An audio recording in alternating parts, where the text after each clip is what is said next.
If you want to learn more about the topics of today's episode, visit the podcast website at naturesecretservice.com. Thanks for listening.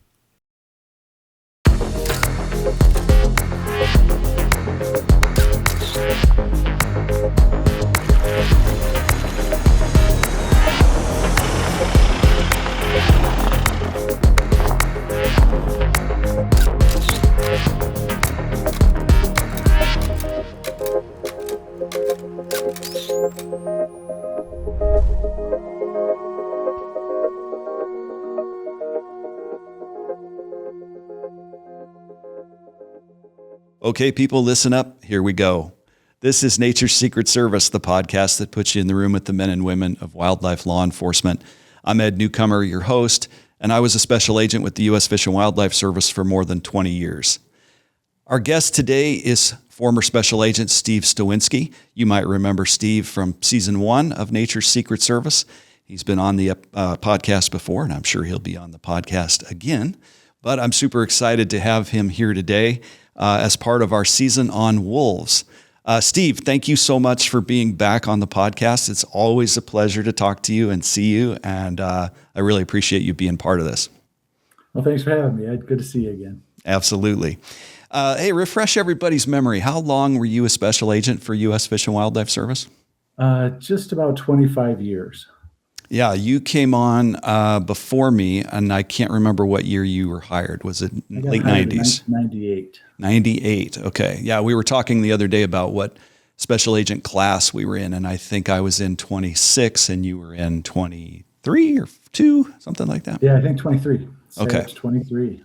Yep, Special Agent Basic School, SABS. You know, and before that, you were a state officer with 2 different states. It was Correct. Which states? It was Utah and which other? Wisconsin. Yeah. So you had experience as a uniformed patrol officer in the West and the Midwest, and then a long career as a special agent with U.S. Fish and Wildlife Service. And most of the time while you were an agent, you were based in areas where wolves occurred. Yes. It was Wyoming, which is kind of like ground zero for wolf reintroduction in the U.S. That's and true. then where was the other place that there were wolves while you were an agent? Alaska had wolves, but they were a huntable population, not protected under the Endangered Species Act. And then Right. Wisconsin, that other stronghold of wolves in the lower 48 and the Great Lakes, Western Great Lakes. Right. And, you know, you bring up an interesting point that we probably haven't talked about enough during this season of the podcast. And that is, you know, a reminder that when wolves were reintroduced into the lower 48 states, so, you know, below Alaska or below Canada, that was 1995, they were automatically listed. That population was listed under the Endangered Species Act. But there had already been a small population in the Great Lakes area that had persisted and managed to survive the predator extirpation efforts of the early 20th century. And those wolves, of course, were listed. But wolves up in Alaska, like you mentioned, they're plentiful enough that they're hunted, so they're not they're not covered by the Endangered Species Act. That population in Alaska, is that right? That's right. Yeah.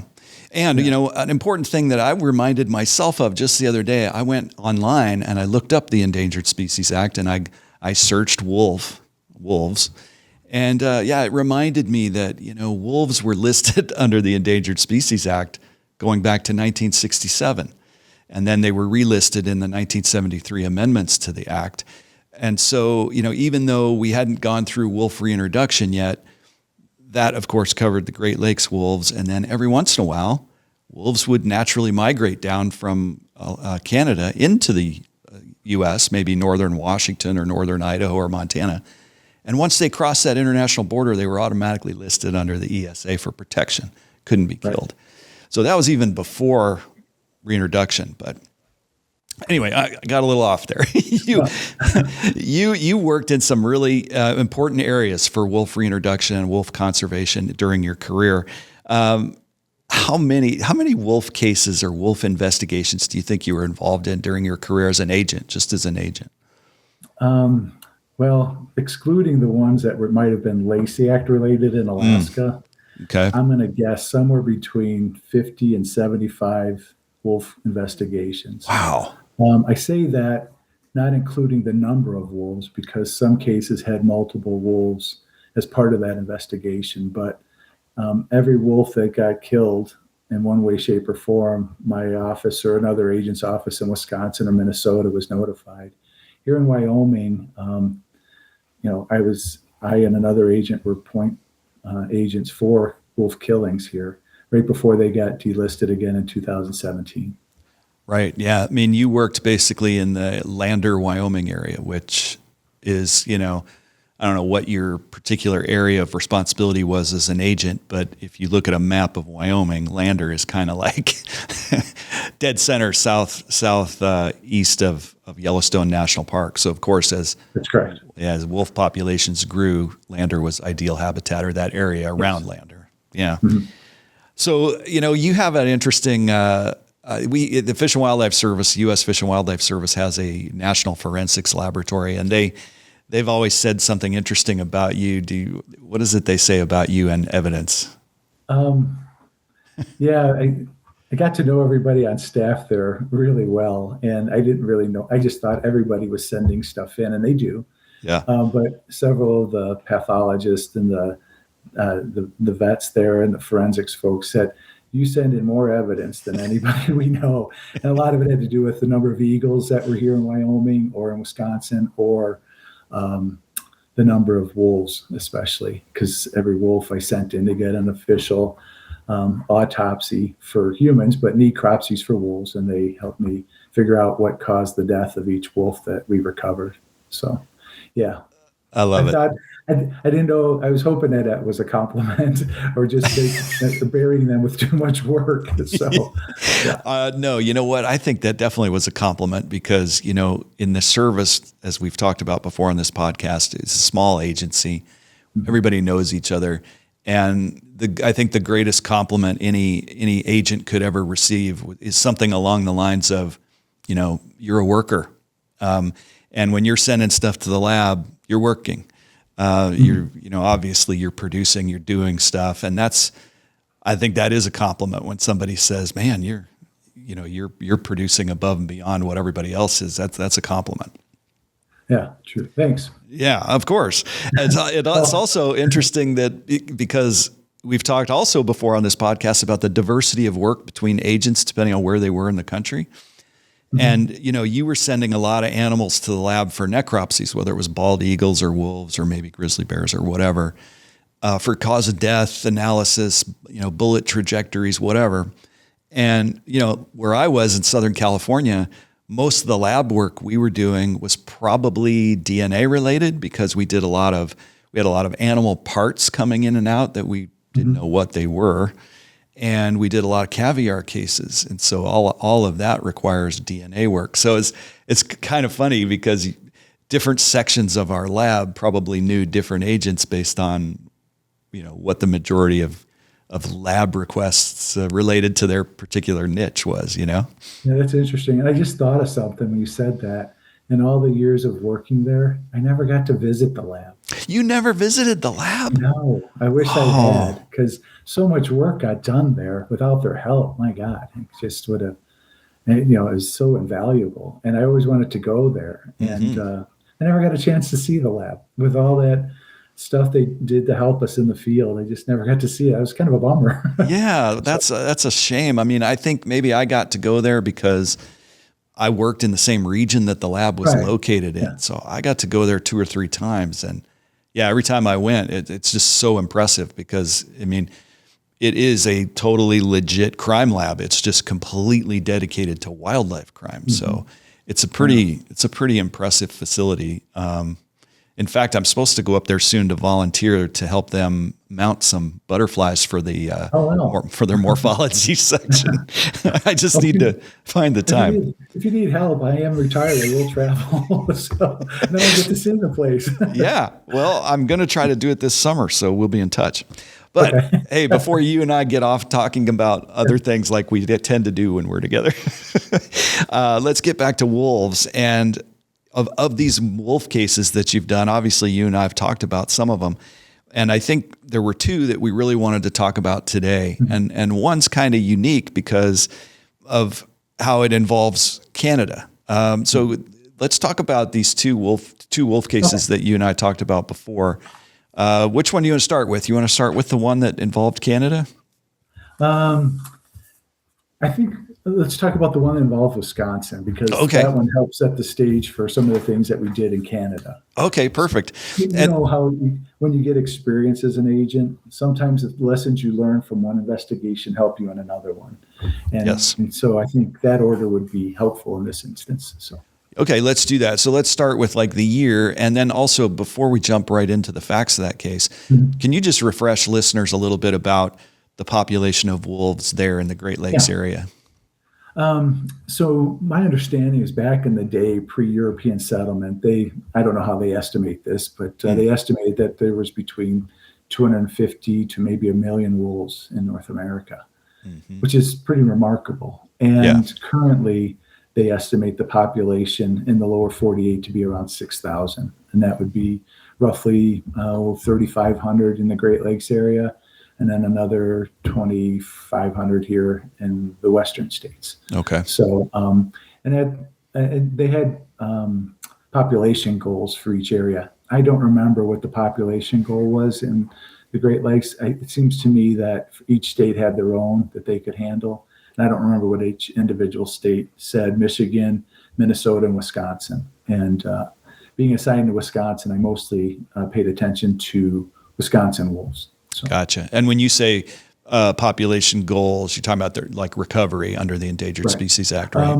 Yeah, what they were shooting for and trying to reach those goals. And then when they did reach the goals, sometimes there were court cases to keep them going, because even though they expanded in Wisconsin, they may not have reached the population goal in Michigan. And the packs were usually interrelated, and they, in pack will travel. So, they set up territories, and there's a lot of territorialism between wolves and wolf packs. Right. So, so there was back and forth, like right around, like in Wyoming, if I recall correctly, the population goal was 300 wolves. And when at delisting time, they had exceeded that. And then Wyoming promptly tried to get them back down to 300. And I think we're hovering around that now. So, Okay.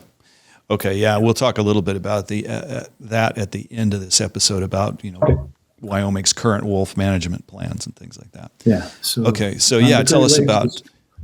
So Great Lakes is right around 2,500. So. Okay. So tell us about this first case we want to talk about that involved Great Lakes wolves. One of the bigger challenges of agents is trying to catch people that poison wildlife.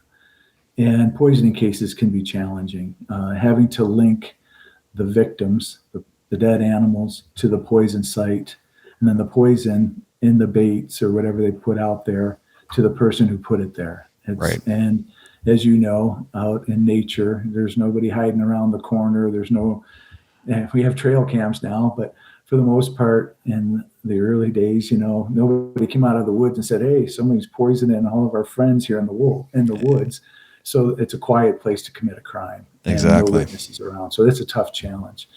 I always like those challenges of those. And poisoning cases are pretty upsetting if you've ever worked on one. And this in particular, this case, it was an 8,000 acre farm in north central Wisconsin. So it was in the heart of wolf, recovery area for Wisconsin. And this 8,000 acre farm, they grew potatoes there. And in addition to the potato farming, by the way, the potatoes were grown for Frito-Lay. So every time I see a Frito-Lay package, I think of this case. So I'm haunted by that. So in a nutshell, this 8,000 acre farm had tons of great deer habitat. And the owners, the father in particular, he wanted to raise these pheasants to release on the 8,000 acre farm. And they were a unique pheasant. They were like a blue phased pheasant. And I remember walking around out there on the property looking for poison stuff and seeing these blue pheasants around. It's just weird to see a bird from hails out of Asia in a blue phase running around the woods of northern Wisconsin. But the deer population was very important to this family and this domesticated pen-raised pheasant release program. So any predator on that property was to be eliminated. And Okay. they had their own predator management program on this property. And in particular, in that area, they really despised wolves because wolves were a threat to their deer herd, and anything else that might kill a pheasant or a deer needed to be killed. And So this it's a is small, this is the goal of the poisoning, right? Is to eliminate Correct. predators. Yeah. And astonishingly, these aren't even North American pheasant. These are like exotic pheasant that are not native to the United States, and they're going to kill so native there's wildlife to protect that.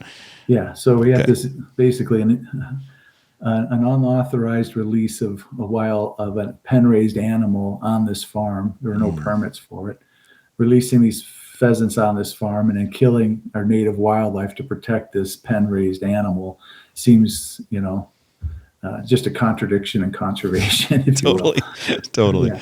So anyhow, the Wisconsin DNR, there was an officer there. Probably won't say his name just in case he doesn't want any publicity, but he was a good officer, and he worked in this area at the time, and he had gotten he had some good informants in the area, and this family was pretty well known, very powerful politically, financially, land base wise, and it's hard to work on this property without being questioned or stopped. And he had gotten a report that there were some dead animals somebody had seen. And he went to look at this scene where these animals were dead. He found a dead deer there. And then around the dead deer, he found a bald eagle, a crow, a squirrel, and a bobcat. And at the further around the circle of this deer carcass, we called it the circle of death, and he suspected maybe this was poison. So he called my office and asked for help, and because there was a bald eagle involved. And at that time, bald and golden eagles were still listed as threatened and protected under the ESA. Right. And wolves as well were protected under that. He had known, as the local game warden there, the conservation warden in Wisconsin, he had known through the community that this family hated wolves, and most of their, as you said, most of their poison activities were to target wolves and any other predator that would prey upon the deer or on these pheasants. Okay. Ironically, I remember him telling me this was shocking. They had so many deer on this property. It was really well populated with deer. And then they would file for crop damage reimbursement from the state. So here they're like growing the herd and then filing claims to collect, crop damage from the deer, and eliminating all the predators that might keep the deer herd in check. It was just a fiasco. And then they're hunting the deer, of course, too. So correct. And it was all about, Wisconsin's a big deer hunting state, and this was important to the, important tradition, and families come out for the big deer hunt, and having all the deer was important. So, this officer, he kept track of finding eagles near the property, other birds, and for about a couple of years, we didn't have enough to figure out how we're going to figure out how they're poisoning these things. But we caught a break in this case, and there's how this happened. He had heard through the community that this family was looking for people to come and hunt and trap predators on their property. And I'm like, jackpot, I know what to do here. Perfect. So we found us a very knowledgeable state game warden who wanted to try his hand at undercover work. Perfect. And but he was an avid trapper, and he was a good. He liked trapping and the whole fur trade. Right. So he could talk the talk and walk the walk. Absolutely. Right? Yeah. So we asked him if he'd be willing. He's like, heck yeah, let's try it. So we had a meeting between. Oh, and by the way, because there was poison involved, I involved the EPA. So the Fish and Wildlife Service took the lead on the case, and then the Wisconsin DNR participated. They provided us with a lot of support, and in such, we used this undercover guy to go out there. It was so easy. It was just, he went up like anybody else would go up and ask for permission to hunt or trap on someone's property. He went up and said he wanted to catch some coyotes and that kind of thing, and told him what he wanted to kill some predators, and they all but hugged him practically when he showed up. Right. And a bummer in this part of it. He was nervous about doing this undercover thing, and he didn't want to wear a recording device. So he was just nervous that he'd get checked or something. So Right. he went with the father of this property, and inside of 15 minutes, he had gotten the whole story of how they poison wildlife on this farm. Unbelievable. And just told him everything they did, what kind of animals, what kind of baits, what they were targeting, how much he hated wolves. They wanted to kill all the bears. They want to kill coyotes, eagles they don't care about, Wow. fishers, anything that would kill, ravens, anything that would prey on, animals, they wanted dead. Wow. So he got all of this in probably inside of 30 minutes. When he came back so quickly, I thought, oh God, it didn't go well. Right. He came back, he says, Steve, he goes, you were right. I should have worn a recorder. I'm like, why? He goes, he told me everything. Wow. So we had this admission, but still we have a ways to go. Right. Still got to connect him to it. So he began trapping out there on the farm. And in short order, he had won the father and his elder son. When I say son, he was in his 40s probably at the time, and the dad was in his 70s. Okay. And old family established up there in northern Wisconsin. So our undercover guy got to know them and won them over. And to tip them over to his side, we sent him out there with a dead wolf that we had given him to make it look like he killed it, because we wanted them to have confidence in him. And they gave him all the instructions in the world to kill wolves if he found them. Okay. Leave them there, and they'll help take care of it. So he went out there with this wolf, and he portrayed it like he killed it, trapped it, and shot it, and they bought it. And they were all but happy to hear about it. And then he said, oh, just don't go on this side of the farm. This is where we're putting our poison. We don't want you to get hurt or anything like that, which was a green light for us to go out and try and find active poison sites. So absolutely, we went out there in teams, a couple like 3-man teams, and we don't want to get caught there. So we'd go on a day when we knew he was out there trapping and which part of the farm the father and son would probably be on, so we could do our field inspections for these poison sites, and we found 10 of them. Okay, and wow. Around these 10 poison sites, in the first few weeks that we found them and monitored them, we found 29 dead animals, ranging from, bobcats, coyotes, wolves, ravens, crows, songbirds like chickadees, black-capped chickadees. Any bird that would eat like suet from a bird feeder will feed on like carrion or meat they find in the woods. Sure. Skunks, weasels, even that in the warmer weather, the insects would land on these poisoned beaver carcasses, ground up meat, deer parts, and they would die right on top of the carcass because the poison was so lethal. I left out an important detail. On that first poison site that the officer found, when we sent it to the lab, they confirmed that all the animals were in fact poisoned, and the deer carcass that they laced was covered in this compound called carbofuran, which became a discontinued pesticide used in agriculture because of its lethality. That would that would kill you guys as officers if you mistakenly touched it or did something. Yeah. Sure. Breathe it in. And, there's like horror stories surrounding that, where one officer walked through a bait site and came home and had the stuff on his shoes, and his toddler crawling on the floor, put his hands in his mouth, and had to rush the baby to the hospital. And this stuff's just horrible. Yeah. So they were using this carbofuran, and it was in all the animals. And then we started finding more of these bait sites and then dead animals, sent them all to the lab. This is probably why the lab said that when you do a poisoning case, you're sending them a lot of dead stuff. Exactly. And they were testing everything, and it was all coming back to this. Now we know that they're actively poisoning. They said they were. We've got the admission of it, but we've got to put them in the poison site because they had helpers there that could have been doing it. That we just needed to pin them to it. Sure. So when we found a few of these poison sites, we did the throwdown, kind of like we did with the wolf. We did that with a bald eagle. I took a bald eagle from my freezer that we had collected, and I also had a pelican band. And I took the pelican band off the pelican and put it on the eagle because we had heard rumors that they were collecting eagle bands from the eagles they had killed over the years. Nice. We thought if we ever get a chance to find the eagle bands, I want this one to be unique to that. Like this was ours. So we weren't using that eagle or that wolf to charge them with a crime. They were just to establish credibility Right. or to show, like, where did this animal go after they recovered it, or what did they do with it? Yeah, We did this you're with- doing that last element where you got to connect the suspect to the crime scene. Yeah. Correct. Yeah. So the way we did that is we found a poison bait site, and we set this eagle as if the eagle had fed on the bait and died there. And it had been hit by a car, I think. Right. And we were using this car-killed eagle, and with a pelican band on it. And we set it in front of the bait site, but then we set up a surveillance camera so we could watch it.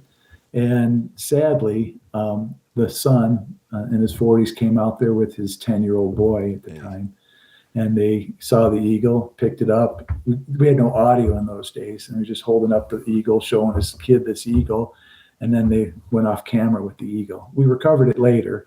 They tossed it in the woods away from the bait site to get it out of plain view off where the bait site was at, just kind of cleaning up the dead animals. Right. So we put the son at the crime scene. He was out inspecting them, teaching. So you have the father, he's one generation. His son, the guy picking up the eagles, the next generation. And then we got the 10-year-old boy learning the tricks of the trade to erase their landscape of predators. Unbelievable. Which is a sad story in and of itself. So it is. That is a sad story. Yeah. So with that said, the covert investigation got us the emissions, got us more details of where to find the poison, and now we put them in the crime scene. So now it was search warrant time. Mm-hmm. So we had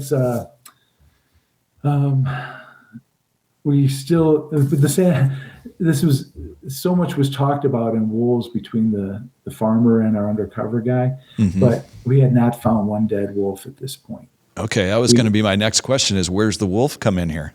Right. So they talked about how they had killed wolves and who had killed them and what they did with them. They buried them on the farm. So we knew wolf killing was going on. Interestingly, when we went back in the records, there was a wolf pack in 1998 that lived in and around this potato farm, and they just mysteriously, the whole pack disappeared, and we had no idea how that happened. So we're thinking we'll find a wolf, if they're actually on the property, but there's still, remember, these are threatened and endangered. There's not a lot of them. And then if the whole pack disappears in 1998, there's not a lot of wolf victims. So anyhow, so we got search warrants. We ended up with 7 search warrants to execute at the father and the son's residences, outbuildings, and then the property itself. Even though we had open fields we could use, we still got an additional search warrant. We ended up getting 60 officers for the takedown and the raid. And they came from the Environmental Protection Agency, the Wisconsin DNR, and Fish and Wildlife Service. So and I think there were some from state parks. I mean, we needed all the help we could because we're going to be in the field. I'm glad EPA was involved because they sent out a super fun cleanup team that they contracted with to handle all of the poisons because they knew we were going to find these chemicals either in the buildings or especially in the field because we already had evidence of that. Right. So we had a super fun team to do the handling, and we did the crime scene without having to touch anything. Awesome. So huge relief. Officers out there. Yeah, it was really helpful. So we did the raid, interviewed anybody associated with the farm, hunters, people that they gave permission to, people who got named for killing wolves, and we rounded up everybody on takedown day. And at the end of the day, we found a total of 14 bait sites, including the 10 we knew about. So we had 4 additional ones.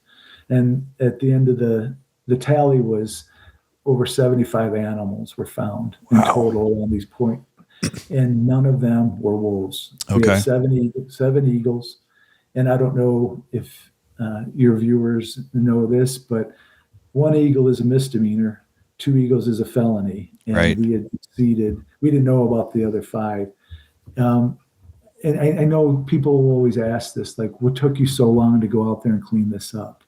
But the hardest part is putting those elements together. And at times we collected the poison bait to get it off the landscape, but they would just replace it with more. They just assume some animal drug it off. And there's some horrific things that you see there. When you find a dead animal that's been poisoned, they die a horrible death. They do. Throw up and they defecate out. It comes out both ends. And the worst, I'm still haunted by this. I know a lot of people hate coyotes for the same reason they hate wolves. And we can talk about that later. But the hard part, Ed, was when I found a bait site when I was on one of the field teams. Before the takedown, I found a coyote that was still half alive, half dead. And, coyotes are pretty cagey. They see you, they're gone. This coyote, I jumped over a log. It scared me because it was on the other side of the log. I jumped over and was just laying there. It kind of flinched a little, but, its eyes were like when your dog's sick, and this thing just couldn't get up even. And we ended up having to dispatch it to put out of its misery. And then we sent it off to the lab, and it had a bunch of beaver. Beaver was like a good bait that they used to skin beaver. And the beaver was laced with carbofuran, and he had ingested a whole stomach full of beaver. So it's just hard to watch these animals die, regardless of what they are, what people's value are for them. Yeah, so, when you see a sentient being suffering, nobody should take any pleasure in that. That's for sure. You would think. You'd think, but there are a lot of people that do, particularly with predators. That the more they suffer, the more glee these people get out of it, which I find particularly kind of abhorrent. Yeah, and it doesn't play well to most juries either. No, it doesn't. So that's true. That's true. They behave that badly. So no, it's and the worst thing about a poisoning case, targeting predators, they don't care what they kill. Right. And that's probably the most infuriating thing about these individuals who think poisoning is a good idea. I'm going to get rid of this particular predator to make a deer hunting mecca for myself, and then they end up killing so many other animals in the forest: blue jays, black-capped chickadees, nuthatches, skunks, weasels, bobcats. And as far as this family was concerned, the best predator was a dead one. But everything else that was victim of their poisoning, nothing deserved to be poisoned like that. Yeah. And they kill so much without even knowing it. So in the takedown, we still did not find a wolf, but we found a black bear. And they had poisoned the black bear, and they'd killed. And during interviews with them, they estimated that at one time during the undercover thing, the farmer bragged he killed over 80 wolves. I found that hard to believe. Yeah. But when we did, after we ended up rounding them up and charging them, we did a proffer, and they told they admitted they killed at least 5 wolves. Okay. Still, we were unable to find the carcasses because it was over the span of like 10 years. Okay. So we didn't have any tangible proof, but so much of what motivated this poisoning case was the demise of wolves. Okay. And everything other than a wolf bought the farm, if you will. Yeah, it was collateral damage, right? Collateral damage. Yeah. So what they ended up getting charged with was felonies under the Eagle Protection Act. Nice. Okay. And they added the misuse of pesticides as part of it. And they ended up entering into a plea agreement. And the plea was for the father. He ended up with a misdemeanor Eagle Act conviction. He was 74 years old at the time. Right. He had to pay $100,000 in restitution. That's good. $30,000 in fines. And then he lost his hunting, fishing, and trapping privileges for 7 years. Nice. He Okay. was placed on a 1-year probation. The son, a similar sentence for him. He pled to a misdemeanor Eagle Act violation as well. $100,000 for him. $10,000 in fines. He got revoked for 5 years, hunting, fishing, and trapping, and a 1-year probation. The reason his was a little less, he wasn't, the father was the driving force behind it. Right. And then the son was just kind of doing his dad's bidding at his dad's direction mostly. And that's what they maintained throughout the prosecution. So they ended up pleading to it. But that whole investigation centered on the killing of wolves. That's what started it. And, okay. So killing wolves in the process. Those are good monetary penalties. That's for sure. Yeah, those are huge. So how did this case inform you kind of moving forward on future wolf investigations? Well, the mindset of people that don't like wolves, and it's no secret, there's pro-wolf groups and there's, anti-wolf groups out there. And the job of the Fish and Wildlife Service was to try and balance, the interests of people and wolves. That's what makes them so controversial. Right. And being in and around the recordings and the statements of these people, the interviews, it gives you a glimpse into the mindset of wolf haters. Yeah. And so much of it is based in, um, we had a saying in Wisconsin, everybody was a wildlife management expert within 200 yards of their deer stand, and some of them stretched it out to 200 miles. And I always thought, like, I don't go into my dentist office and tell him how to fill my cavity. Why is this guy who's a mechanic telling me how to manage a wolf herd, because he wants better deer hunting? And it could be really frustrating. So I got to understand the wolf mindset and mentality there. Yeah. Because Aldo Leopold said it best in Thinking Like a Mountain. If any of your readers want to read a good essay about wolves, there's a great essay. He thought in the days of his early Forest Service career that killing the wolves meant more deer and at hunter's mecca. And he found out that wolves played a bigger role in the ecosystem than he understood it in those days. Great lesson there. Yeah. Aldo Leopold is a great lesson, because I think wolf haters would characterize him as kind of like the prototypical environmentalist, that their knee-jerk reaction would be crazy left-winger, we don't like him. But in reality, Aldo Leopold's early life was spent killing wolves. That was his job, and he believed in it.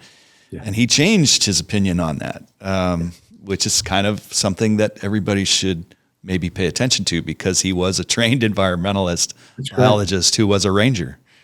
And there was some, it hurts me to say this, but I worked with some people who felt the same way these farmers felt about wolves, and they were game wardens and conservationists, and or claimed to be, or a lot of the hunting public did not like wolves. And I had a hard time understanding that as a fellow hunter. I don't understand the hunting public's attitude towards not valuing wolves more. That always perplexed me, and I got to see that firsthand in this poisoning investigation. Tell me about this next case then that involved. Trying to be a little less verbose on this one. It's okay. So, it's okay. I received a phone call from the Ontario Ministry of Natural Resources. And where were you then? This is when you were still in Wisconsin. You're still in Wisconsin. Okay. Yeah, and they had information that several residents of Wisconsin had killed several wolves and brought them back to the U.S. And killed them in Canada. Killed them in Canada, in Ontario. Okay. So the long and short of that one was these U.S. citizens were killing wolves in Canada, and they only knew of two at the time, and they wanted me to interview them. One of them was the son of a guy who he took over a lodge up there. It was called Andy Myers Lodge. And the owners at the time, I can say their names, these folks who were convicted, right? Yeah. So his father and son were the Herbecks, Steve and Danny Herbeck. And Danny had killed a wolf, and it looked like, according to Ontario, a client of his, who was a friend of his named Chris Fetterman, had shot a wolf, posed with it, and then brought them back to the U.S. And they didn't have any wolf tags, but they were given their wolves, and then they got export permits from Canada, import-export permits to bring them across the Canadian-U.S. border back into the States. And the paperwork said that they were gifts from Canadian residents. Right. Now, the logic behind this is, okay, a non-resident's going to pay upwards of $300 for a wolf tag, and a resident's only going to pay $10. So, and chances of seeing a wolf while you're hunting up there are pretty slim. So shoot one first and then get a tag afterwards was kind of what the conservation officer, his name was Rob Winter. He's a good egg. And he had called me up, and he had this case he wanted help with. And he asked if I could interview these people. And so I called where these guys live down by Madison, Wisconsin. I called a state Wisconsin officer there, Joe Frost. And Joe had told me that he had had dealings with this family and this Chris Fetterman and the Herbecks. And he said, they ain't going to talk to you. And he goes, they've been caught before. They've been through the ringer. You're not going to get anywhere. And I always looked at that as a challenge. But of course.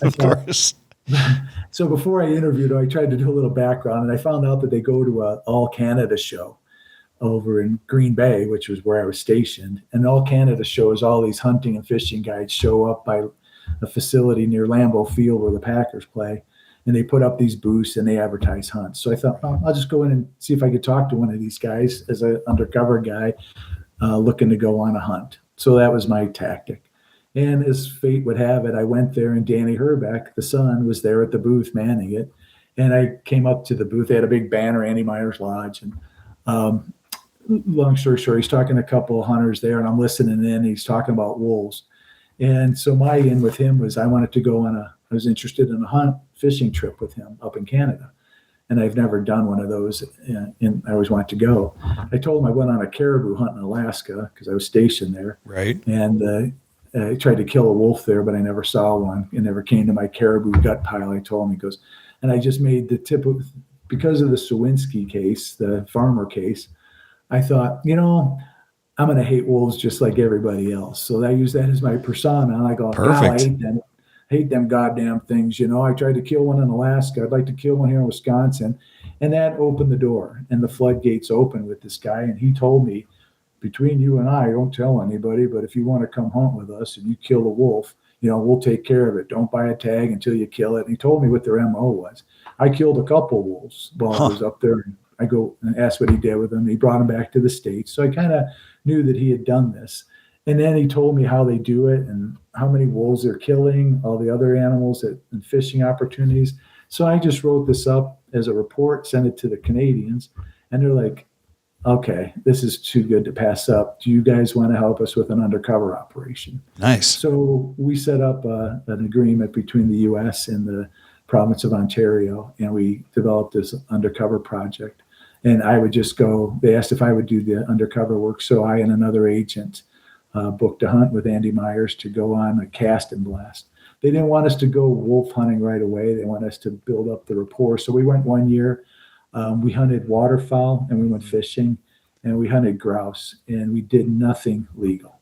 That's what you call a cast and blast, where you're fishing and shooting and hunting, right?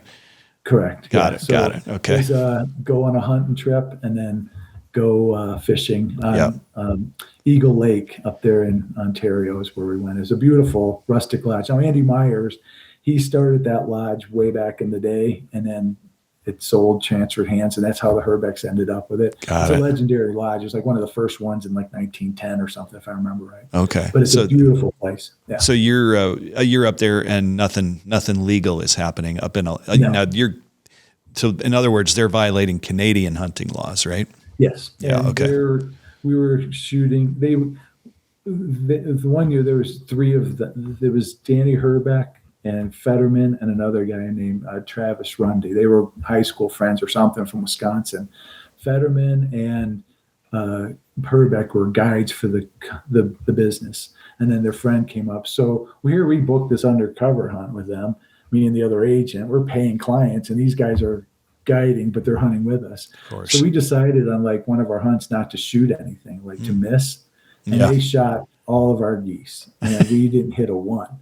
And then the next day they let us shoot a bunch of theirs, like they felt like game hogs, I guess. So there was just this mixing of limits, and we killed in excess of the limit.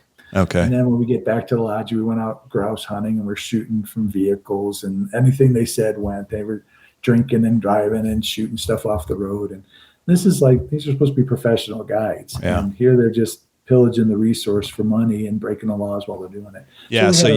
Yeah. You've got the in now. You've established that they're willing to break the law in front of you, and because they're Americans traveling up there, they're committing Lacey Act violations if they bring any game back.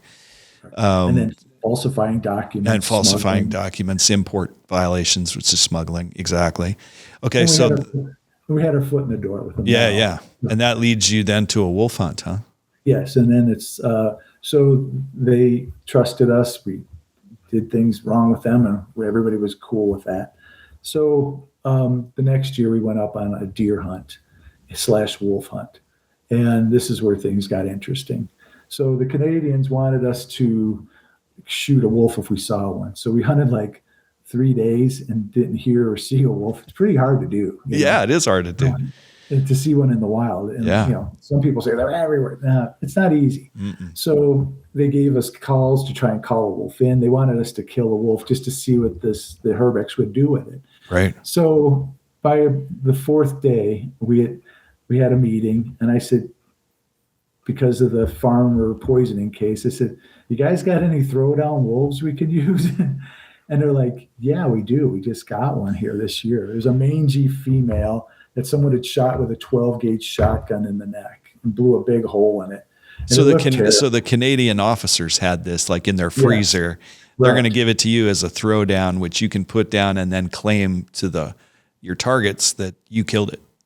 Is Correct. that right? Okay. And then you're going to see what that their is reaction is. Okay, that's got the it. perfect definition of a throwdown. Yeah. I just make sure my listeners understand what we're Yeah, talking about. yeah, I got where you were going, but yeah. yeah. So And so the other thing is, to listeners, this is a common law enforcement technique, and it's not to frame the people for anything related to that dead wolf you got from Canadian law enforcement officers' freezer.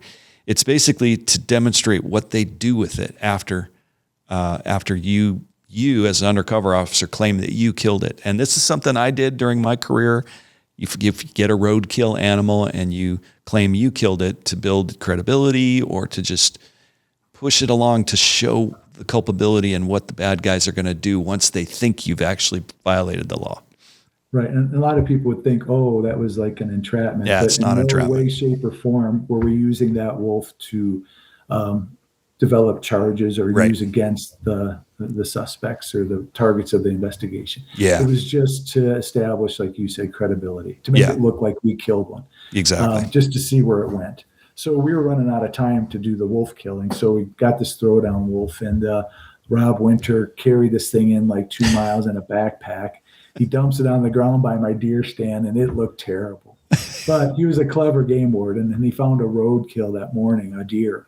And he collected some fresh blood from that in a Coca-Cola bottle. So we could create, like, to make this wolf look like it was freshly killed, because it had been frozen and they Right. were thawing it out the night before. And it was mangy, and the hole was like the size of a softball from a 12 gauge slug, they said. And I'm shooting a small rifle, and I got to make this look good. So I broke the tips off my bullets to say they were hollow points that were blowing up when they hit something. A hollow Perfect. point bullet expands. That's the only thing I did. That was the longest day of my career, because we dumped that off about 8:30 in the morning. And Danny Herbeck was my guide, and he was coming back around 5 o'clock in the evening when it got dark to pick me up. I just sat on that tree stand. I didn't see another deer once the wolf was dumped on the ground. The deer stopped coming around because they could smell the wolf. Right. And I was just, I was starting to get inside my own head, Yeah. like, is this going to work? Right. And the last thing Rob Winter said to me, he goes, "Are you okay with doing this? You sure you want to do this?" I'm like, "Let's give it a try." I go, "If it doesn't work and something happens to me, just tell my wife and kids I love them, He's like, "Don't say that, Steve." Don't say that, Steve. Yeah. But then I thought about that the rest of the day. I'm like, do I really want to do this? And so I could hear Danny coming at 5 o'clock. I could hear the ATV coming down through the woods, and my heart's pounding, which actually worked to my advantage, because I acted like a nervous hunter, that had done something. And something I should emphasize, when we got to that camp that year, they said, "You see a wolf, you kill it. We'll take care of it. We want all the wolves dead. We hate them here. They're wrecking our deer hunting." They emphasized that to the nth degree. So if you see one, shoot one. And everybody in camp, there were other hunters in camp, every one of us got the same briefing before we went out deer hunting. If you see a wolf, kill it. We don't want them around. And Okay. if you want it, you can get a tag later, or we'll get you one. We'll take care of it. So we had the directive from the guides to tell us how to poach a wolf. Right. So we just thought we'd play along and show them we got a wolf and see where it went. Well, Danny shows up to pick me up. He goes, "How'd it go today?" I go, "Pretty bad." He goes, "You see any big deer?" I hardly saw any deer. I saw a wolf though. He goes, "Did you kill that son of a bitch?" And I'm like, "I'm afraid to tell you." He's like, "Don't be." And so I tell him, and I go, "I'm afraid I'm going to get in trouble." He goes, "Did you kill it?" I'm like, "Yeah." He goes, "God damn good. Where's it at?" I go, "I hid it in the bushes over there." We created a drag trail. Yeah, and covered nice. it in, so he goes over, there's dim light. He sees it. All right, that's the second wolf that got killed today.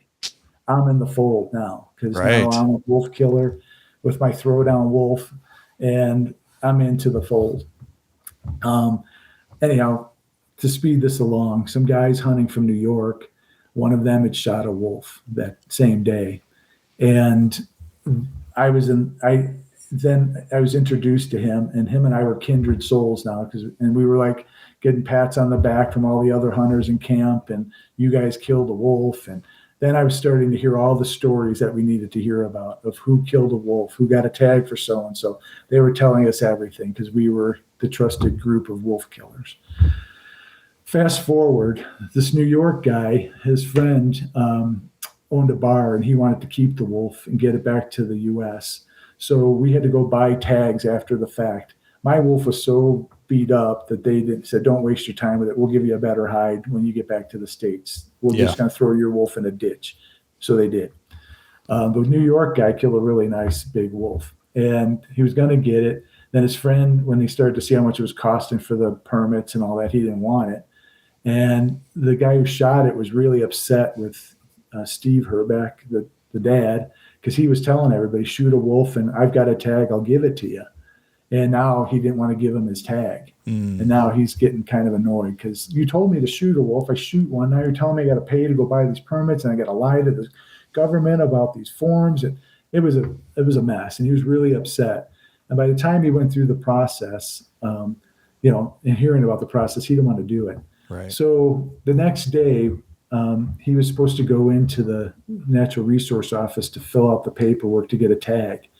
So I got a deer that next morning, came back, and I asked him if he wanted company. And he said, oh, I'd love it. So I went with this guy from New York.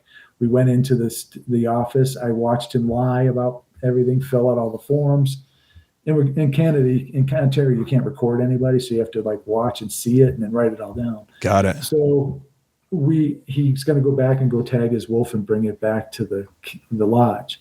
So I went with him, and he was starting to get cold feet about taking it back. Now he's starting to get nervous, even though he had a tag. And he asked me if I'd be interested in it. I said, yeah, if you don't want it, if your friend doesn't want to, let me know. So I was able to get him with the wolf and a picture of him posing with the wolf. So I didn't know where this was going to go. Long story short, the whole thing blew up between the New York guys and the Herbecks, and they didn't want the wolf anymore. And they asked me if I wanted it. So I paid the guy back for his licenses. And then he went with me to the office the next morning to get an export permit. And the wardens there just videotaped us like a drug deal in the parking lot. Right. Giving money, getting the paperwork, getting the wolf, and then we went our separate ways. And the Herbecks gave us all this direction on how to beat the system at the border and all that. And we had the paperwork in order, and they said they'd been doing it for years. So we had the case. Now it's takedown time. Right. So the Herbecks are in Wisconsin. They got their lodge in Canada. The Canadians handled search warrants up in Canada. Wisconsin and the Fish and Wildlife Service, we got federal warrants there, and we did a raid down there, interviewed dozens of clients that hunted wolves, killed animals, and it was a big raid. The unique part about all of that was the number of wolves that we ended up with. I think there was 7 or 8 wolves that we were able to track down that they had killed illegally in Canada, and they were U.S. hunters, and every one of them had the same attitude. The best wolf is a dead wolf, right? And they'd like to have the trophy of it. One unique aspect of that case is Steve Herbeck never got an attorney. So he was calling clients, and I was one of them. And he knew that I was central to this wolf killing. And so he was calling me, and I was sitting there. You know how raid days go. And for your listeners that don't know, on raid day, if you're the undercover guy, you sit in the command post and just help pass out information and listen. Right. And the searches are going on, and if questions come up, me and the other agent would answer them the best we could to help interviewers or searchers or whatever. And I was sitting in a command post, and I've got my undercover phone, and Steve Herbeck's calling. He's like, "They're going to come for you. Watch out!" Don't. And then, of course, it's all being recorded. Him telling me how to lie to the game wardens when they come, and how we're going to cover this up. Don't say this. You need to protect me and my kid. And he called me 4 or 5 times after the raid to discuss defense strategies. That's the best. They said, record him until he lawyers up. Yeah. And I kept asking him, do you have an attorney? Because I'm thinking about getting one. This is getting scary, And he said, no, I don't have one. So until he finally said he had a lawyer, I had to stop taking his calls. Yeah. But by the time it all came down, they were so caught. We didn't charge them with anything federally. They agreed to pay all of the fines and restitution that Canada wanted to get out of them, Ontario, and then Wisconsin had a bunch of violations. So they got rung up pretty hard in that case. And what they ended up with was Ontario charged the lodge 50 counts of 50. They charged the business for all the different violations we had documented. They paid $33,000 US in fines. And then there's like a victim surcharge fee. I don't know what that amounted to. For some, I didn't understand that in their system. And they ended up pleading to $15,000, and then they paid $23,000 in additional fines. Wow. Steve Herbeck got charged with 24 charges. He pled to 7 counts, paid $7,500, and then paid that victim surcharge. And then he got 10-year revocation. His son got 27 charges. He pled to, looks like 7 or 8 of those. He paid $7,000, and then he got a 4-year revocation, and he forfeited the wolves that he had killed. And then Fetterman got pretty much the same thing. And then they got charged in Wisconsin with some other stuff there. So probably the best outcome of that is that it was so traumatic for them that they ended up selling the business right after the takedown. So we basically put them out of business. And Andy Meyer's Lodge, because it's so legendary, some new owners came in. And in my last conversation with the Ontario officers, they, on the straight and narrow, they're trying to rebuild the reputation of the Andy Meyer's Lodge. And it's they said they're really good people to work with, the people that have it now. But we took the Herbecks out of the game. They cleaned it up. So, yeah, and it was all about killing wolves to protect the deer herd. Yeah.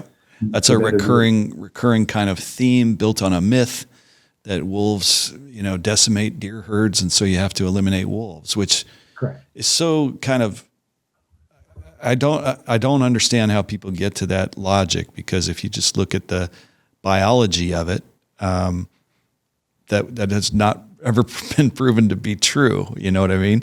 The deer populations were decimated in the early 20th century by humans, not by predators who had been there for thousands of years alongside deer. But you and I talked about this before, and I never really got to say it as an agent. And I want to say it now, and I hope your listeners take it with the appreciation that I hope that it has. In our country, the U.S., hunters and fishermen flipped the dime for a lot of conservation movements that happened in this country, bringing animals back, recovering deer and turkeys and things that hunters like to hunt. And they paid their way.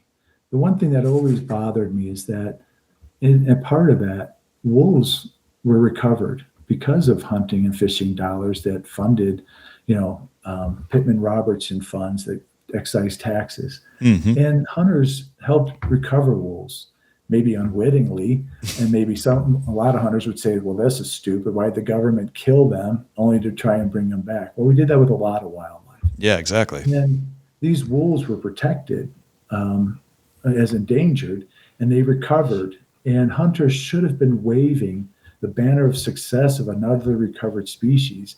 And we should have treated that animal the way that recovered animals are. We use them wisely. We don't need to exterminate them. We don't need to put poison on the landscape. We don't need to put baited fishing hooks hanging from a tree, hoping a wolf will jump on it and catch it. We don't have to shoot everyone. If we manage them wisely and we treat them as for the rarity that they are, the value and appreciation for them will go up. But that is not what the ranching community or the livestock or the hunter groups were saying. They wanted these wolves gone. Like Aldo Leopold said, no wolves meant a deer hunter's mecca. No wolves meant no losses to livestock. And, that mentality of wolves are killing everything just still permeates our society today. And hunters should be saying, we helped recover these things and we're proud of it, and wave it as a banner of another success that hunters brought about on the landscape. It's just something I wish people understood a little more. And I just never heard that in my whole career this was a good thing. So I know the people who love wolves for non-hunting reasons, they were very good.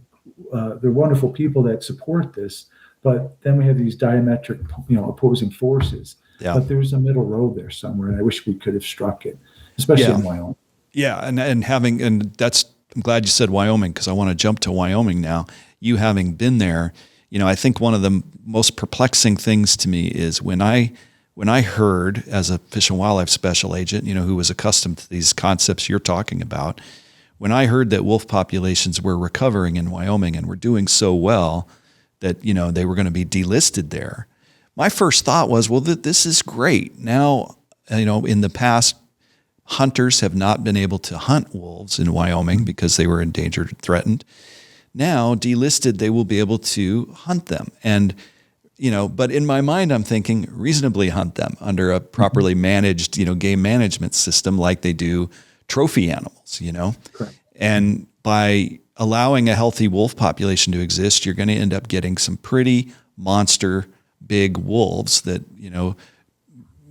survive into adulthood. 7-8-year-old male wolf. It's going to be a big wolf, perfect trophy animal for a hunter to take pride in harvesting. I'm not a hunter, but I understand that is an interest, and that's fine. But what boggles my mind is the Wyoming approach has been, let's take it down to the bare minimum that is allowed under federal law, and with no concept of proper balance for wolves in the environment. It's more along the lines of a good wolf is a dead wolf, and we don't want them here. I don't get that. It's hard to understand, and to take an animal like the wolf, where so much effort went to recover them in the greater Yellowstone area, Yellowstone, Teton, and they're spreading out from there, much to the dismay of some people. Mm-hmm. This is a species that's still fairly rare. Yeah, it's kind of like a bighorn sheep. To get a bighorn sheep in, Wyoming, you have to apply and accumulate points, a point a year. And a minimum of 20 points are needed to draw this tag. In my mind, I thought that's probably going to happen with wolves. Right. That is not what happened. When Wyoming got control of wolves, they said, okay, we'll treat the wolves around the national parks like a trophy animal. We'll issue some permits there like we normally do. You can draw one, and that's how we're going to hunt those wolves there. But if they are outside of this little northwest corner of the state, it's wide open season. No season, no dates, no methods. Everything goes. Yeah. And the only thing people they were like coyotes. They went from threatened and endangered to coyote status. And for your listeners who don't know what coyote status means, is you don't even need a hunting license to kill a wolf. Yeah, exactly. Sorry, a coyote. Yeah, you don't need to register it. There's nothing required. You can kill a coyote any time of the year, and that's how coyotes are valued in our society. Wolves, they were one step above a coyote because Wyoming decided, well, we'll just have people who kill wolves report them, and that's it. Just if you kill one, just let us know so we can keep track of what wolves are being killed. That's the bare minimum of wildlife management that the state chose to use once they garnered control. My biggest fear is they would do that with grizzly bears. Yeah. And I don't know what their plan is if they get control of grizzlies, but that's how they wanted to treat wolves. And most people that hate wolves would applaud that management strategy. But those who care and want wolves on the landscape, this is an abomination of wildlife management. Yeah, it's not management. And back to the numbers thing. I mean, we got 360 million people in the United States, and we got 6,000 wolves. And you mean to tell me we can't make room for them? Yeah, exactly. And share the landscape with them because they might eat an elk that some hunter might shoot?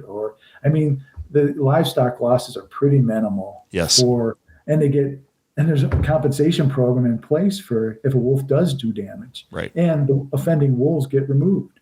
So once they got delisted, it was really disappointing. Yeah. And some of the things I have to say this, it was disturbing to me that I have to tell you this one quick episode. Sure. I get a call from a state game warden. He and another warden had gone out hunting for these two wolves that were found around this town called Kemmerer, Wyoming, which is in southwest Wyoming. So these wolves had moved from the Yellowstone Valley, moving south. And two wardens called and said, hey, we're out hunting. We're going to try and hunt these wolves. And we were sneaking up on them, and an airplane flew over, circled, and we heard gunshots. And then we looked over the hill, and there was these two dead wolves on the ground, and the airplane flew off. So we didn't get to hunt them. So it turns out that another warden who wasn't with these guys, the guy who was the warden in that area, had heard these two wolves had come around town there at Kemmerer, and he didn't want the wolves near he didn't want the wolves in his district. And he used this excuse. He said, I'm worried about the safety of the people in my community, and we need to kill these wolves. So he called Wildlife Services, a federal arm of the government, to fly out there and kill them. And he shot them. The federal government, here we recovered them. We got the government going back out there to fly over them to shoot them. And then he shoots them out from 2 game wardens who are trying to like legitimately hunt them. These are all government employees killing these 2 wolves. I'm like, wow, did we do a 180 on this? Unbelievable. It was really hard to watch after all the hard work, and not just me, but all the other agents that predated my work here in Wyoming. It was offensive is the way I would put it, and a disgrace to wildlife conservation to treat wolves in that manner after we had recovered them. Yeah. Instead of using it to generate revenue to build the program and support for wolves, they didn't want that happening in this state. That's Steve Stoinski's opinion, and people criticize me for it, but I can take it. I mean, I had a bullseye on my back my whole career because of wolves. Yeah. So, and it was nice. I need to thank you, Ed. Thank you for letting me get that off my chest, because I had to carry that around in my head for 25 years. No, I hear you. People thought that way. So thank you. No, totally. You're welcome. I hear you 100%. And that's my big beef is I just want the approach to wolves to be science-based, pragmatic, rationally based on what we know about wolf biology and their interaction with deer, and not based on what somebody told you over a beer at the local bar about wolves. So much of the information about wolves and how they interact with deer and elk and their historic impact and their historic sizes and behaviors is based on what 2 people said over probably 5 beers at a local bar. And they completely ignore the many studies that have been done by state wildlife biologists who have looked at wolf behavior and habitat and biology and history. They just ignore that in favor of what, their pal Jimmy said at the bar over a beer. And that to me is like, and it's as a conservation law enforcement professional myself, it's annoying. It's annoying. It just bothers me. And I want to take just a few more minutes, maybe like 10 more minutes. Toward the end of your career, you were involved in a case where wolves from Wyoming had moved down into Colorado naturally. This is before Colorado had voted to reintroduce them. And there was an incident where the wolves were intentionally lured out of Colorado back into Wyoming, where these extremely liberal, lax rules about killing wolves applied, and those wolves were basically just wiped out. Can you just briefly, we have about 10 minutes, can you describe that case and that situation? Yeah, so as I'm describing the last episode with the wolves and getting shot, the wolves were moving their way south in Wyoming before delisting. And there's some, and the loners head out. Well, I'm not really sure how this happened, but there's a drainage coming out of the Wyoming range and the Wind River Mountains that run through north and south in Wyoming. And the wolves took one of those corridors or drainages down, and they ended up in southern Wyoming, and then eventually into Colorado is the best theory that we think. That's how they spread out from there. So best guess, best estimates or best sightings, I don't remember. There were 6 wolves that had made their way to Colorado, right on the border. We called it the Three Corners area between Utah, Wyoming, and Colorado. Right. And by Browns Park National Wildlife Refuge, just north of that. And these 6 wolves had been seen, or I can't remember how they were observed there. But this is a monumental episode for Colorado, because that's like in 150 years, that's the first time that they knew wolves had set foot there. So everybody's pretty excited about it. So a lot of media around it, the excitement of wolves being back, but then a lot of dread that, oh God, we got wolves, we got rid of them, now we're stuck with them. So opposing things. So, but since there was no wolf population in Colorado hadn't had any laws on the books to protect wolves. So they're behind the curve on this now. So the only law that protects them, even though wolves were delisted, they were delisted in specific states, Idaho, Montana, Wyoming. Colorado, new game. they're listed as threatened and endangered because they just showed up. Right. And that's what the endangered species was. I mean, wolves were in 48 of the states. Now they're only in like a half a dozen. Right. So they make it to state number 7 and woohoo. Yeah. But everybody else, wow, this is terrible. So, but it is interesting because the minute they crossed the border from Wyoming to Colorado, they went from totally huntable, not protected, to covered under threatened and endangered, covered under the Endangered Species Act. Yeah. Okay. Well, so then these wolves started dying and they weren't being seen anymore. And being a hunter and knowing how the hunting mind works, I'm thinking, if I was in Colorado, and I used to be an agent there in Grand Junction on the west side, I thought, well, I know the mentality of the Western Coloradan who likes to hunt big game or is a rancher. Yep. If I was going to poach a wolf in Colorado, I'd shoot one there and bring it to Wyoming and say I killed it there. That was just me thinking like someone who might want to kill a wolf and get away with it. Right. So one thing I didn't tell you, Wyoming passed as part of the law, if you killed a wolf and you reported it, those records of your reporting were protected by state law. The state could not release that except for law enforcement purposes, which I was. Right. So I was able, our biologist, fish and wildlife biologist in Lander, he was responsible for those 6 wolves on the federal side. And he said, they're getting killed. He says, I need your help. So I said, okay. So Wyoming was able to share the records, and 3 or 4, there was 4 wolves that were killed, and they were 2 were from Coloradans, and 1 was from a Wyoming guy. One Coloradan killed 2 wolves in Wyoming, allegedly. Yeah, that's what the report said. Yeah. So 2 wolves were killed in Wyoming, and his father killed a wolf in Wyoming, and then a guy from Wyoming killed a wolf in Wyoming in that Three Corners area. So I thought, well, not much I have to prove this, so the best I can do is go talk to them. So I interviewed them, and these guys were guide and outfitters, and they wanted to protect, their hunting interests. They didn't want them killing elk, and they had feverish nightmares of what these wolves were going to do. So they went up there and they got recordings and calls and went out. I mean, they literally crossed over, drove their car up to the state line between Colorado and Wyoming, walked into Wyoming with their calls and tried to call these wolves. There's a small mountain there where the wolves had been seen. And according to them, they lured these wolves into Wyoming from Colorado and shot them. Mm-hmm.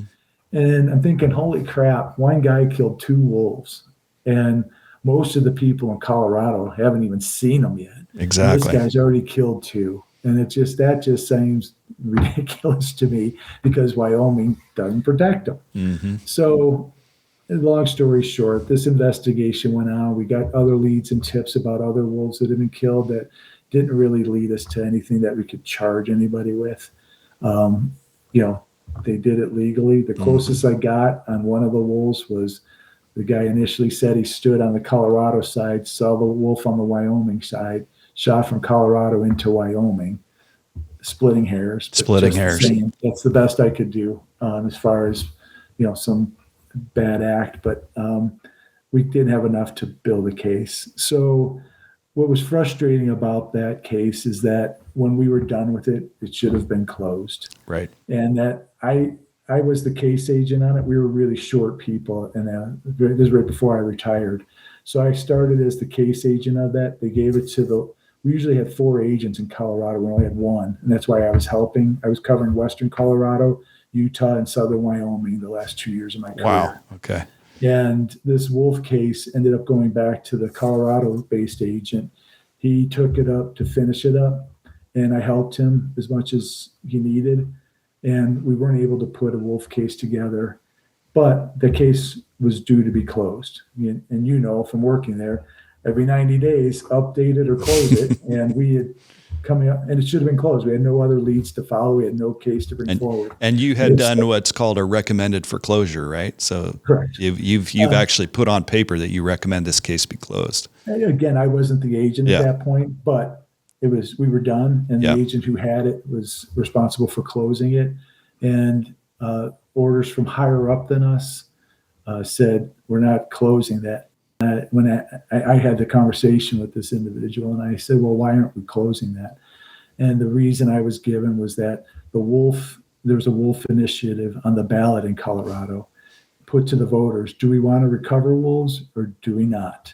And this individual didn't seem to have a lot of interest in seeing wolves recover, he had told me.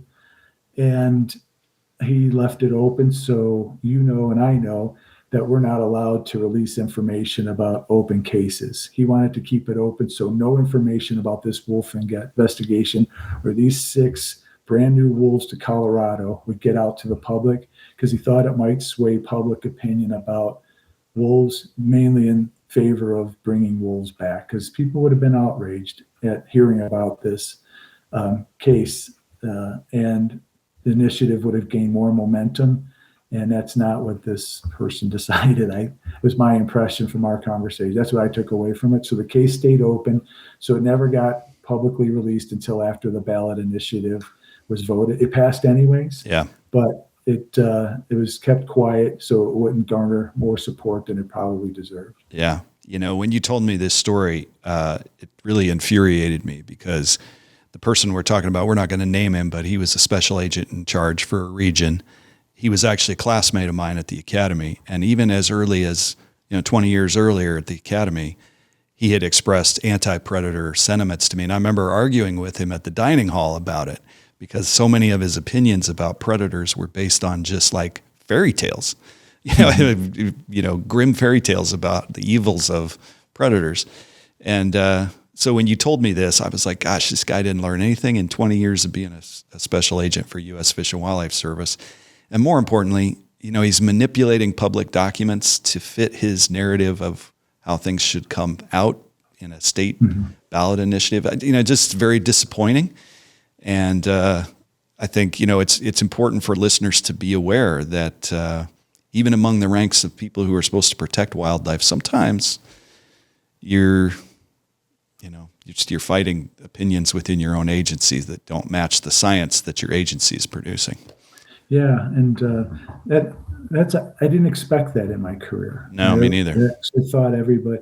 I remember one other quick little anecdote there. I picked up some eagles from a state warden, and that warden's daughter was writing a report on wolves at that time, and I was at their house and visiting with them, and the warden said, "Oh, you need to talk to him. He knows all about wolves." So I asked the daughter, I said, "So what position are you taking on wolves?" She goes, that we should never allow wolves to be in Wyoming. Mm.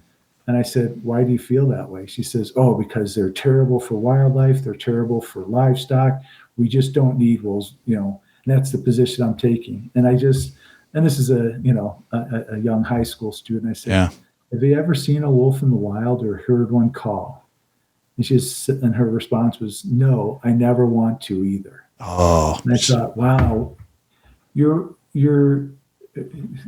dynamic was the father was a guide, the mother was a game warden, and what influences were they having on this child? And I thought, that's their prerogative, but I'm like, so conversely, my kids love to see wolves or hear about wolves because we valued them differently as a conservation success story. So yeah.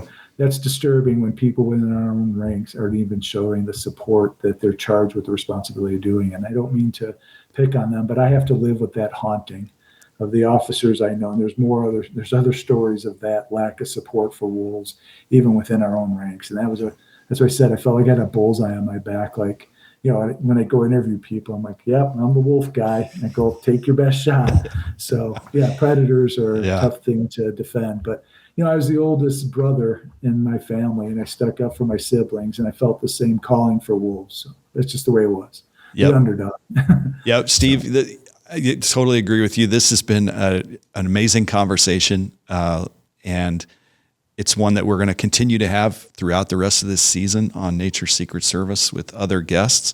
I will say, you and I've talked about this before, but, the first time I heard a wolf in the wild, the first time I saw one and heard one howl was 2003. And it was in Yellowstone National Park. And it kind of changed my life really, because I'd been in the woods and the outdoors a lot prior to that, and had seen coyotes and different predators. But there's something very moving about a wolf howl as the sun sets and you're out on a trail on foot. It's a very kind of recenters you, I think, as a human being. At least it did for me. And anybody who has an opportunity to do that should do it. Oh, I could agree with you more. Yeah. And for every wolf that I saw dead, I was so thankful for the few that I got to see alive. Yep, exactly. Unfortunately, the dead ones outnumbered the live ones, but my family was elated with any wolf we ever saw in the wild, and we still talk about it as if it was one of those things we checked off of our life list of things we were privileged enough to see alive, and that's pretty cool. Same here. But thank you very much for the work that you did in the Rocky Mountain states and the Great Lakes area on wolves. I never had a chance to work wolf cases myself, so I always appreciated that we had good agents out there standing up for our conservation efforts at the Fish and Wildlife Service. So thank you for doing that, and thank you very much for being on another episode of the podcast.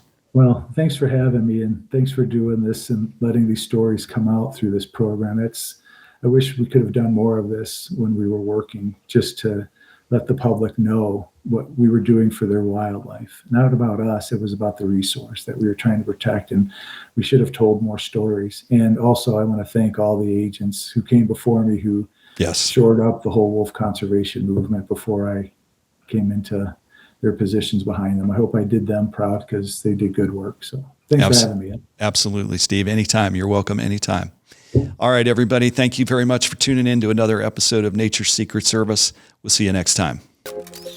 Nature's Secret Service is written and produced by me, Ed Newcomer, and is co-produced by the DHTV team here at California State University, Dominguez Hills. Follow us on social media and connect with us online at naturesecretservice.com.